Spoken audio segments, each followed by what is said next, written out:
लोकसभा चुनाव 2024 संपन्न होते ही मध्य प्रदेश में विधानसभा सत्र की तैयारी आज शुरू हो गई है। इसे लेकर जहां मोहन सरकार अपना बजट पेश करने की तैयारियों में जुट गई है, तो वहीं दूसरी ओर विपक्ष भी कई अहम मुद्दों पर राज्य सरकार को घेरने की तैयारियों में जुट गया है।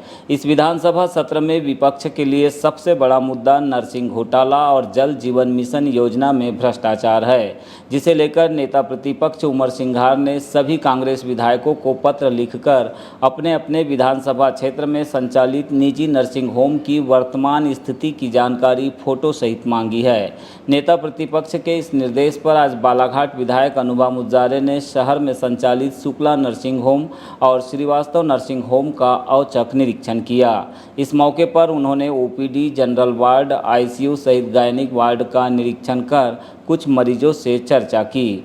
साथ ही कर्मचारियों की संख्या, उनकी डिग्री सहित नर्सिंग होम संचालन में शासन के नियम के अनुसार फायर सुरक्षा की व्यवस्था और सफाई व्यवस्था के अलावा पार्किंग स्थल, इमरजेंसी द्वार, एक्सरे और सोनोग्राफी सहित सीटी स्कैन रेट लिस्ट की भी पड़ताल की। निरीक्षण के उपरांत विधायक अनुभा मुजारे ने मीडिया से विस्तार पूर्वक चर्चा की और नर्सिंग होम मैनेजमेंट रूल्स के अनुसार जो भी कमियां उन्हें दिखाई दी उस पर अपने विचार रखे। इस मौके पर उनके साथ विधायक प्रतिनिधि नगर पालिका शफकत खान, विधायक प्रतिनिधि जेएसटी महाविद्यालय प्रतीक श्रीवास्तव, नेता प्रतिपक्ष नगर पालिका यंगराज कारो लिल्हारे, पूर्व पार्षद पन्ना शर्मा, छविराम नागेश्वर, रामभाऊ पंचेश्वर सहित अन्य पदाधिकारी भी मौके पर मौजूद रहे।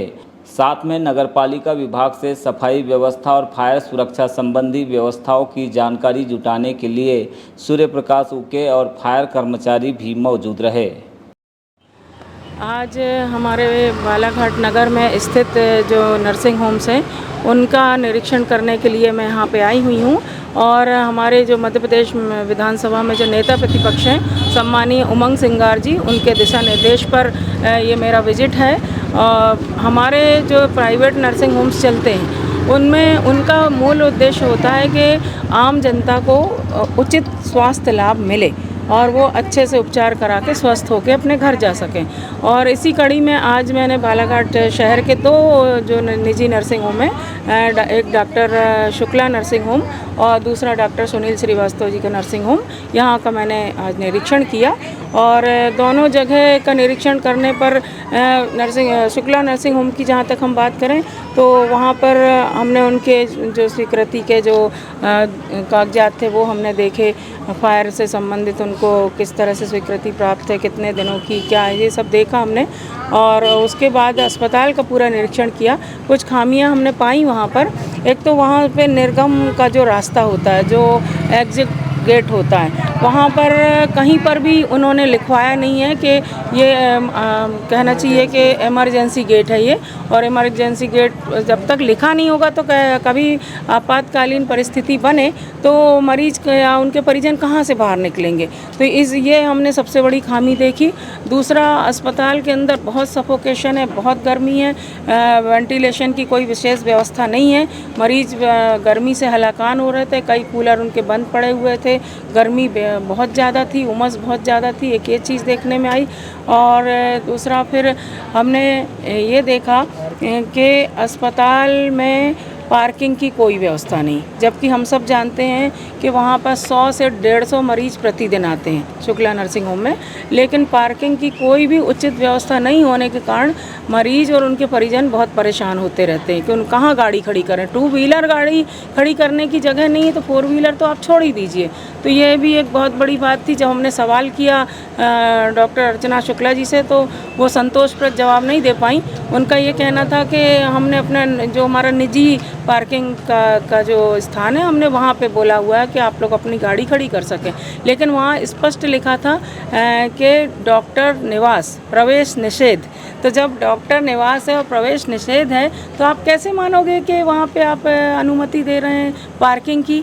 तो ये वहीं की वहीं बात स्पष्ट हो गई कि किस तरह से मतलब भ्रमित करने का प्रयास किया जा रहा है। तो मेरा ये कहना है कि जब हम मरीज से उसके इलाज के लिए पर्याप्त पैसे लेते हैं, फीस लेते हैं, सारे जो टेस्ट होते हैं उन सब का हम जो भी पैसा है वो ले रहे हैं, तो उनको उनकी सुविधाएं देने की जिम्मेदारी अस्पतालों की है और इससे हम मुंह नहीं मोड़ सकते।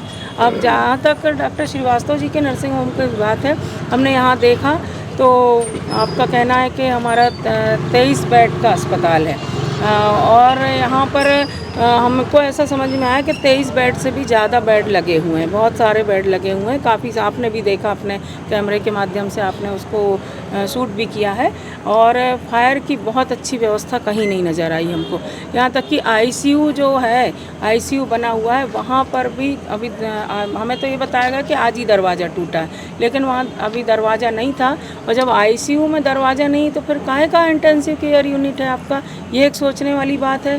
फायर की आज मान लीजिए कोई अग्नि दुर्घटना हो जाए तो बचाव के कोई पर्याप्त साधन नहीं है, बिल्कुल भी नज़र नहीं आए। बहुत गिने चुने अग्निशमन यंत्र लगे हुए हैं और इसका जो सही कहना चाहिए आंकलन किया नगर पालिका के जो फायर सेक्शन के हमारे कर्मचारी आए हुए हैं, उन्होंने खुद स्पष्ट देखा और बताया कि यहाँ पे इतने ऑक्सीजन, इतने फायर के सिलेंडर लगे होना था, लेकिन बहुत कम संख्या में है। दूसरी बात हमने ये देखी कि पीने के पानी की कोई व्यवस्था नहीं, इतनी भीषण गर्मी है, पानी के लिए लोग तरस जाते हैं, लेकिन पानी की कोई उचित व्यवस्था हमको नज़र यहाँ कहीं पर भी नहीं आई जैसे कि होना चाहिए। यहाँ पे इतना बड़ा अस्पताल जब चल रहा है तो पर्याप्त कूलिंग वाटर मशीन लगी होना चाहिए जिससे मरीजों को 24 घंटे पानी मिल सके, वैसा भी कुछ देखने में नहीं आया।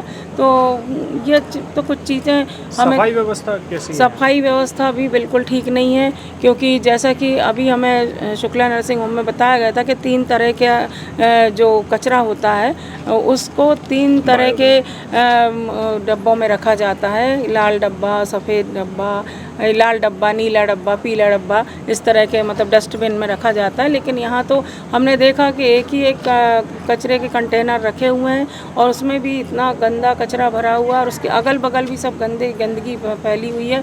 बाजू में मरीज़ लेट के इलाज का सलाइन लगी हुई है, उनका ट्रीटमेंट चल रहा है। तो सफाई व्यवस्था बिल्कुल बहुत ज़्यादा कहना चाहिए कि आपत्तिजनक हमें यहाँ नज़र आए।